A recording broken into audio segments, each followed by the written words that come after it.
Yo, Yo, what's going on? Save the date. I'm one of your hosts, Heath. I'm your other host, Jamie. Yo, let's get into it, bro. What we talking Yeah, about yeah, today? yeah. We're talking about laughing together. Ah, How ah, ah, humor. ah, ah, ah, ah, ah, ah, ah, ah. Well, you want to talk Remember the about Joker? First Batman? yeah, just came up on his body on the concrete. Right. Like my dentist said, if you always go with a smile. Hey, that's Classic a Jack great dental line. Nicholson. That's a great dental office line. And you are my number My one number one guy. friend. Don't forget Oh your man. lucky deck. Jack Palance, R.I.P. All right. You know what? You say like R.I.P. Jack Palance, and the next thing you know, he gets like a Me Too or like some kind of racist Hey man, listen, scandal. listen, listen, Racist scandals. Like, oh, Jack Palance listen, actually had brother. We oppressed can black actors. you can give people their flowers and still hold them accountable for their dirt. Oh no. I'm just joking. It's just funny because I feel like as soon as someone starts getting sentimental on a That popular will figure, happen. That will happen. you know what I'm saying, I was talking to someone the other day on Saturday and like was telling them about Joseph Campbell, as powerful as he was with The Power of Myth. Classic interview with Bill Moyers, R.I.P. Bill Moyers. He just passed away.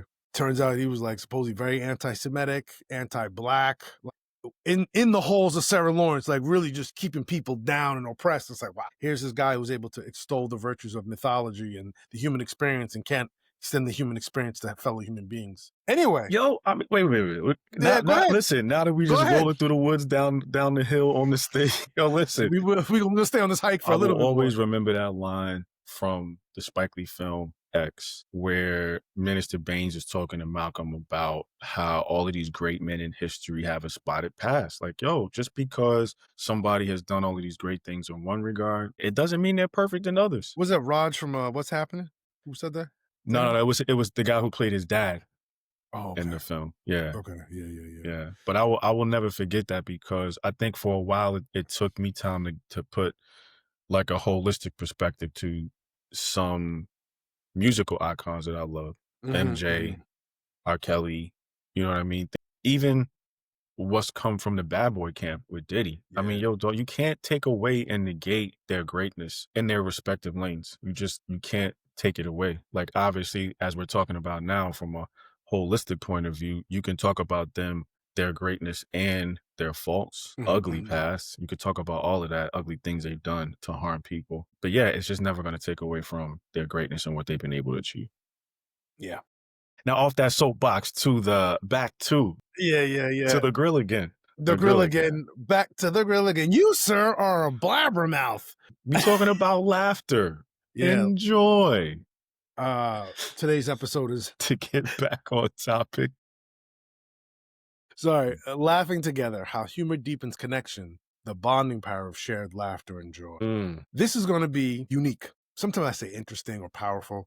This one is going to be unique because I happen to have a very dark, weird sense of humor. Very much, Dexter's Laboratory, Tim and Eric, mixed with Richard Pryor, Sam J humor. And when I'm dating someone, or when I've dated people in the past, it's been hard to follow through on that humor because it's so quirky, weird, and at times dark. And for me, because I've been going through my own, I keep saying not midlife crisis, midlife evaluation, I've realized one of the things I think I've craved in my relationships, so much to a fault, is acceptance. Acceptance is a big part of who we are in our emotional makeup, our emotional constitution as human beings. But I've definitely craved acceptance in a weird and more longing way. And when I'm cracking jokes with a woman and she's not laughing, How's it make you feel? demoralized. It just feels like I just can't do anything right. I could I could do all the cleaning in the house. I could arrange, make great arrangements, almost bring project management skills to the To the forefront crib. of our relationship. Yeah. But if I can't make you laugh, then it is, it's whatever. I remember I had a woman friend of mine, still friends with her. She once said, if a man can make a woman laugh, he can make her do anything. Anything, bro. And when a Anything. woman's laughing, when I'm making her laugh, it just means everything to me. And honestly, it's not even sexual because there's women in my family I could really make laugh. Like there's just bonds I have with certain women in my family, like my mom's sister. I could just make her laugh. She's like, "Oh, you're so crazy," or "This is so ridiculous." Yeah. Told her about the Econo Lodge joint that me and you were laughing at. Praise Lord, he doesn't see Four Seasons. Let him see Econo Lodge. Let him see the Econo Lodge. And pull his car right on into that driveway, Lord. Exactly.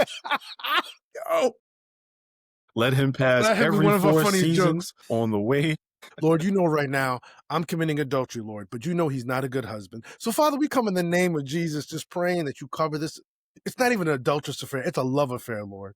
What I need. I need my So I'm needs in the met, Lord. Holiday Inn, but Lord, let him see the O'Connell Lodge. Father, let him see Red Roof Inn. Man, to talk about laughter and joy and the bond of joy. So you're saying with your partner is difficult to make them Well, laugh no, and I'm it just makes you saying, like, feel if I'm demoralized? with you and you're laughing. So now let's bring it. I'm using it in the general woman context. Now let me Mhm. bring it to a relational context. If I'm rapping with a woman, I'm making her laugh. I just know that opens a door to a higher or better gateway for romance. Back in the day, I might have meant sex or some kind of Mhm. physical Mhm. connection. Now it really means about just spending time together. And when I got in my current relationship, long term relationship, there was a rocky point because she didn't get my humor. My humor is not very, it's quasi stand up humor, but then it's also this weird skit and sketch humor because I used to do improv as a kid being a teenager. And there is just a lot of stuff you don't get if you don't like Tim and Eric, if you don't like some of the weird Cartoon Network shows, Rick and Mhm. Morty, and things of that nature, then you're not going to get my humor. And then it just seems weird, quirky, nerdy. Yeah. It's Awkward. not Joe Coy, right? Like he's Mhm. really good. He's just a one-two Punchlines punch are just comedian. yeah, his Oh, his punchlines are punchlines are crazy. great. He Yeah. said, "Bulba." Mhm. Yeah. He said, "The black bulls and they were just sucking, and the black bulls they were just sucking." Yeah, he's great. Matt Margaret Rife, Cho. Yeah, Matt Rife. Yeah, Chappelle. there's Yeah. yeah, exactly. Chappelle. I mean, that is not really my humor. Russell Peters. We can just keep going on and on. So many great stand-up comedians now. I feel like there's been a renaissance of stand-up comedians across the whole entire spectrum. And she just doesn't. She doesn't vibe with it.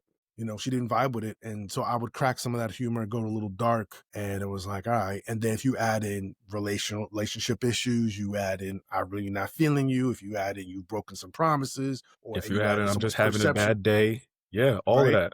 And your humor is not what makes me feel light, right? Yeah. I was with women whose my humor would make them feel light. It would almost remove the 400 pounds of pressure they had from work Mm, or family drama, issues mm, with their mom. mm. Then you were somebody who your humor is just like, dog, you're making it worse. You're adding like an You 80 hear the pound, quick you hear the yeah, yeah. You're adding two 80-pound dumbbells on top of what I'm already carrying with your nonsense. Yeah.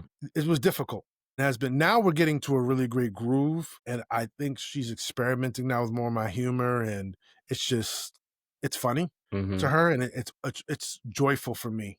But it's also allowed me, as I mentioned, to examine my sense of acceptance because, listen, there's nothing wrong with acceptance like there's nothing wrong with love. The question we always have to ask ourselves is, what are you doing to get it, Mhm. to stay in that experience, to feel that feeling? And what is that really about? Yeah. Yeah. Yeah, you have to interrogate it. And it may change now than in 15 years from now, but always coming back to what you long for and interrogating it is great. You want to do it every day where you're just demoralized, but you have to have these touch points where you're conducting self-evaluation about what certain experiences or feelings mean to you in a relationship context. Yeah. It's interesting you bring that up, and it made me think about something before because I used to kinda struggle with the same thing, like, I wanna make somebody laugh, and I wanna be funny. Mhm. And I remember just a time period of kinda reframing my thought process around that, and it was really more so about wanting people to laugh with me as opposed to making them laugh. Mm, mm. So like I become more comfortable being corny with my own jokes, and it's like if people laugh with me, great. If they don't, I can still laugh Yeah. myself, and you know what I'm saying. So it takes kind of the pressure off of having to make them laugh or having to be funny. Mhm, mhm. Yeah, I like that because you just want to be able to be yourself and just toss those jokes out there. Mm. People say, when you have something, you're like eating a donut or something, you're like, I have anything on my face besides handsome. People are like, oh, I like that. Or yeah, the one I used to use was you can't leave me in a room full of balloons. I'm too sharp in here. You know what I'm saying? Yeah, exactly. My boy said today, someone was like, how you feeling? He's like, with my hands, but don't tell anybody. Yeah, and those are the kind of things that it's like Yeah, not everybody's gonna laugh at, but yeah, it's like you would hope that they laugh with you. You want to be able to yeah, say those things and rattle those off and get those off yeah. and not have to worry about if somebody is going to laugh. Yeah, yeah, or just like, okay, did I really, intrigue them? Am I Mhm. being charming? Because I think that's the other thing when it came to dating, especially when you're just trying to you out for the cheek clapping. You saw if you weren't charming, like there's some guys who are just so charismatic, like a Bill Clinton, Yeah. right? Oh Because my I've heard, and god. I say Bill Clinton Work because the room like no one else, bro. And he's work the not room like necessarily no one being else. humorous, he's just being, like, cool. And that "Okay, smile, alright." he's engaging. Yeah. He's shaking hands with people and making them feel like I'm one of y'all. Yes, but not everyone can do that, even if they, employ the principles. What are the principles? Right? Maintaining high quality eye Eye contact and, contact. making someone feel like they're the only person in the room. Some of us are just too whatever to do that. So for some people's fallback is, I can't get you on the engagement, but I can get you on the humor. Yeah. I can get you on the ha ha ha's and the tee hee hees and the come Mhm. on, stop you tripping. I can't believe you said that. I can get you on those. Yeah, you weren't looking at me, but you listening to me. Yes. And then now I Now could I come got you. along. Yeah, Now exactly. I'm spinning the yarn and Yeah, now I'm listen, neck and neck with Clinton. you're in my web. You can't Yeah, get away now. exactly. Yeah. And that's where it was for me when I was more of that mindset. Now it's more, again, you wanna come home and be yourself. You wanna find a place, and home doesn't mean necessarily you guys live together, but you just wanna be able to be with that person and be yourself. And if you Mhm. can't be yourself, then is that really the right relationship for you? If your humor is always constantly a stretch or an annoyance to that person, again, if it's 45 plates with the barbell added on their 400 pounds of pressure, is that really for you? Yeah. I mean, and that's the thing, bro. You don't have to be, like we said, you don't have to be a Kevin Hart or a Chappelle or or or a stand-up comedian. You don't have to be. Just being silly, showing people your silly side, it definitely creates a better environment for building intimacy. I think more than the serious, stoic, I have things together presentation, Yeah. people really enjoy quirks. Yes, they do. They But, really enjoy that.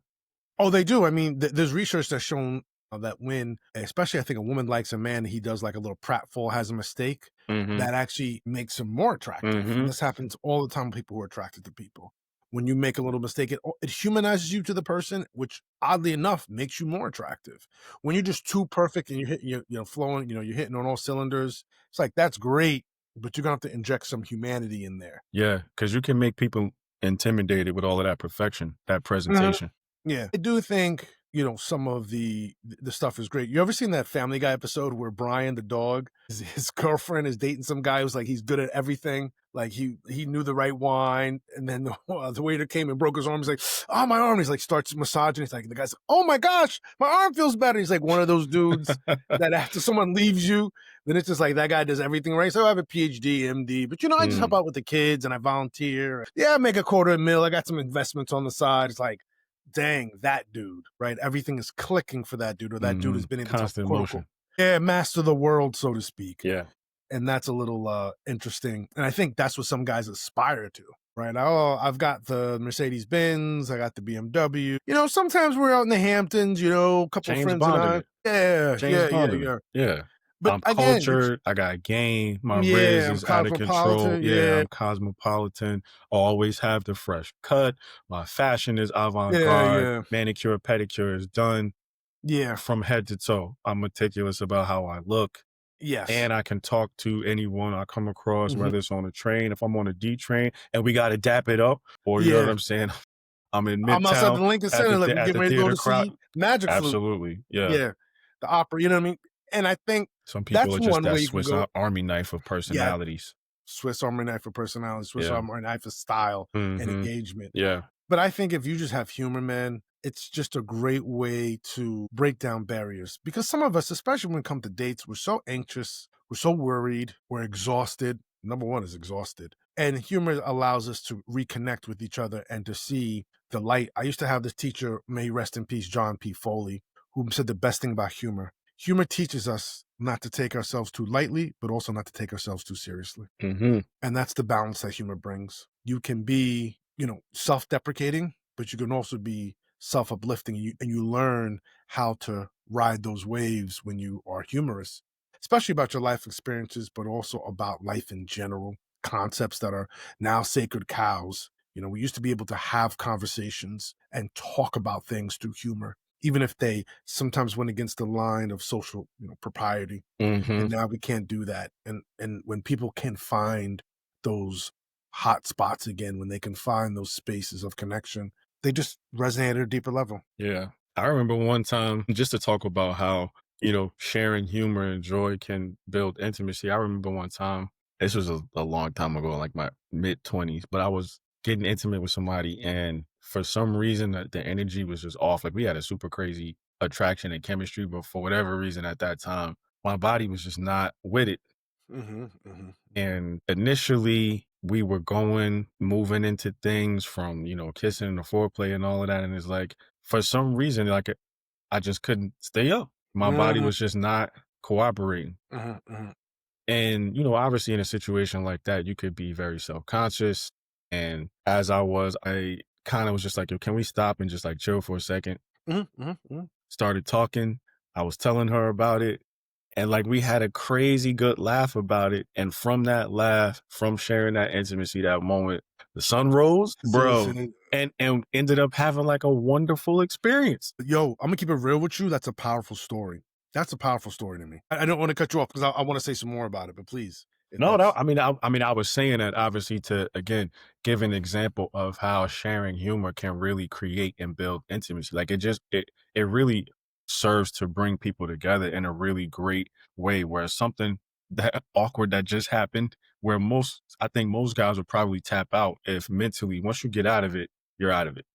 yeah, Sometimes yeah, it's hard to recoil and reload and shoot again. But it was yeah. like the fact that we were able to talk, have a good laugh. I mean, she was super understanding, and from all of that conversation and laughter, bro, like I said, feeling accepted, Mhm, feeling understood, not mhm. being made to feel inadequate, like all of the stuff that came from us just having that conversation and laughter, and that was a very wonderful sexual experience. I'm sure it was because what I've noticed is talking to people about intimacy, physical intimacy, and laughter, they talk about, "Yo, you should be able to laugh during sex." Hmm. Not laugh at someone, but Yeah. laugh during sex. Like, you get ready to slip into a position, someone falls down or they lose their footing and say, "Oh, I've snap." fallen and I can't get up. You know what I'm Yeah, saying? Like, exactly. Yeah, yeah. And for me, that was crazy because I always looked at physical intimacy like being a hitman. Like I come in and just got the silver briefcase, putting on the gloves. You know what I'm saying? I said, putting hmm on the silencer on the joint. Like, any last words? Exactly. That was my thing for physical intimacy. That's the level of seriousness I approached it because I'm here to get something yeah, done. to get done. Yeah, I'm no here doubt. to serve. I'm Hmm. here to please. I'm here to We have be an a agenda when we custodian show of up. pleasure. Oh yeah, Yes, a custodian of a steward of pleasure. absolutely. And laughter is not about pleasure. This is about getting something done, and I'm making sure I'm paying attention to you, and that I think robs the joy, which is really one of the I think sister experiences of pleasure. Well, what helped you change that? Talking to people. Like when people are just like, nah, son, I'll be fucking cracking jokes. And people be like, yo, I was Okay. having sex and I farted and shit like that. And like, oh, what the fuck? And they said, oh, so I keep going. You know, just people sharing experiences over time. This is why me and you have talked about it's critical to have honest Hmm. relationships with friends. Yeah. But also, I honestly, and me and you said this before, men having strictly just women friends. Because when you really get to these level of intimate details with your women friends, it's like, from a woman's perspective, that ain't no big deal. Like, Mm. nah, he farted and he laughed about it. I mean, he smiled. I told him he had something like something died in there. And we, went on about it. But I've had women friends just tell me all kinds of things that have Yeah. happened. And it wasn't like, they didn't enjoy it or he wasn't beating it down in the bedroom. They've had those experiences, but those are just an experience that goes into another chapter in their book. But if they talk about the chapters they may reread, or those chapters where there was fun, energy was matched, we were smiling, laughing, having a good time, even while we was pounding it out. Yeah. That's there. That's part of it. And that sometimes gets missed, I think, in the seriousness of what's happening. Even, I'll take it a step further. When you talk about pornography, who are some of the more popular was it actors? It's dudes who make you laugh. I remember when I was like years ago when I watched porn, Wesley Pipes and all that, like his call outs were My lord. You could do like a whole mixtape of like quotables from Wesley Pipes, bro. dude said, well, look what happens when you get grown and you gotta pay hard car notes. Man, I remember one time, bro. I remember one time he had this girl's like legs up. He was like holding her ankles and he's Yeah. like stroking it. He was like, yeah, that's what you call wiping the diaper. And I was like, yo, bro, what are you talking? Yo, he's just like, he goes crazy. Yeah. Yo, I My crew always got some just like random quotables from Wesley Yeah, Pipes. he's just like me and my boy watching some Jones. Like, see what happens? You get grown and you got to pay car notes. He Yeah. was just trying to, Craziness. yeah. So I mean, but those are the more popular.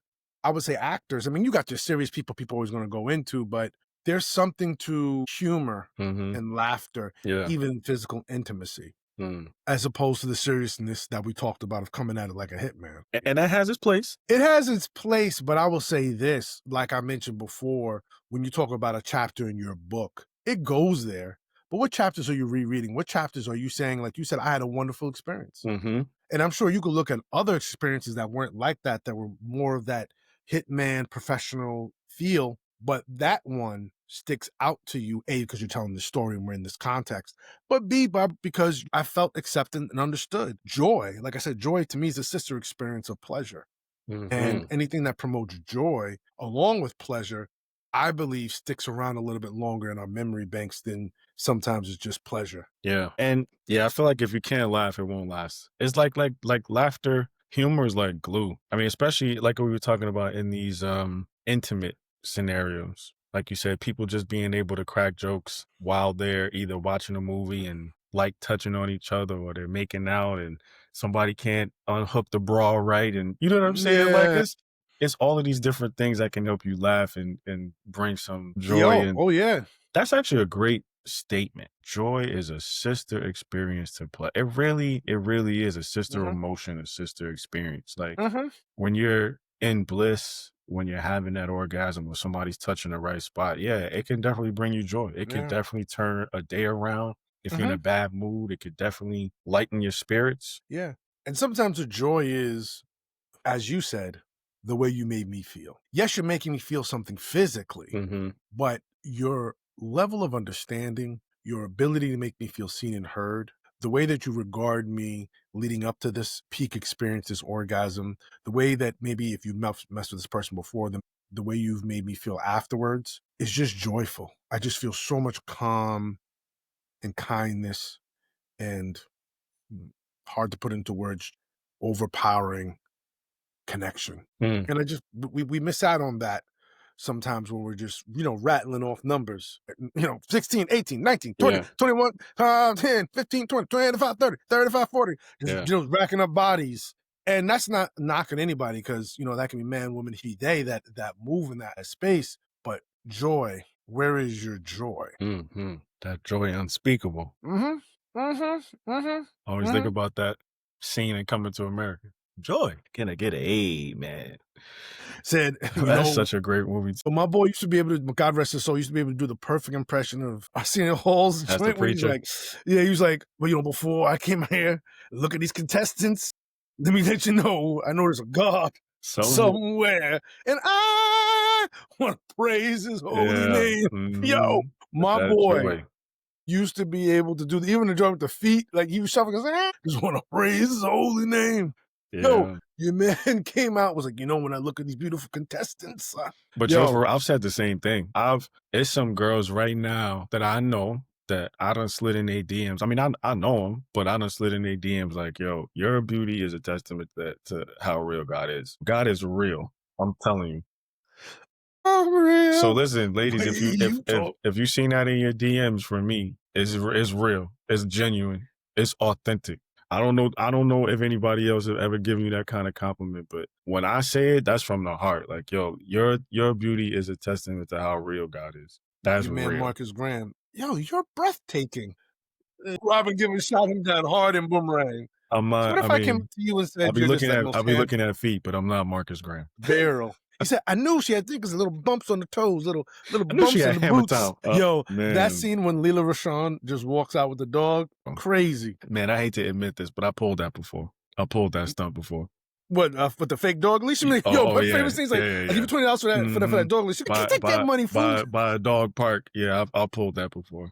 What, you Just walked like around with a fake dog leash? it wasn't even. I didn't have the leash, but I was just walking around looking disheveled and confused, and I was just, bro. And I'm telling you, it wasn't even a girl that I wanted to come up, but a girl did come up to me and was like, "Yo, are you okay?" And I just went with it because I had already purposed in my mind to to do this. So I just went with the spiel. Like, I was just looking for my dog. This was just right here, and then the truck just went by, and bro, Your man went with went the with it. whole Went with farce. the whole thing. See, I ate it. Yeah. Did it work? I Did you mean, get a number? she would, yeah, but I told her, I was like, "Yo, listen, I ain't even feel Keep the right. lie up. I didn't even feel right." My name is Jay Owens. I'm with Comedy Anonymous. No, no, I no. do this I from mean, time to time. I told her after we had exchanged information and like went our Okay. separate ways. It might have been like a day or two later. I was like, "Yo, listen," because you know people start asking you questions like, "Oh, so Yeah, like, what like, kind of dog was it, and how long did you have it, and this yeah, that, what was it exactly. wearing?" And I was just like, What's you what know Core what? Core doing?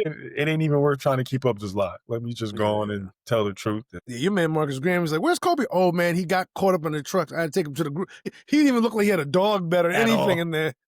at I'm like, all. No he didn't even signs of a try to dog keep the ownership. line. At Yeah, least have a business like one of those joints they used to do commercials for them dog little biscuits. Ain't got kibbles none and of that. bits or something. Yeah, yeah, yeah, yeah. Nothing.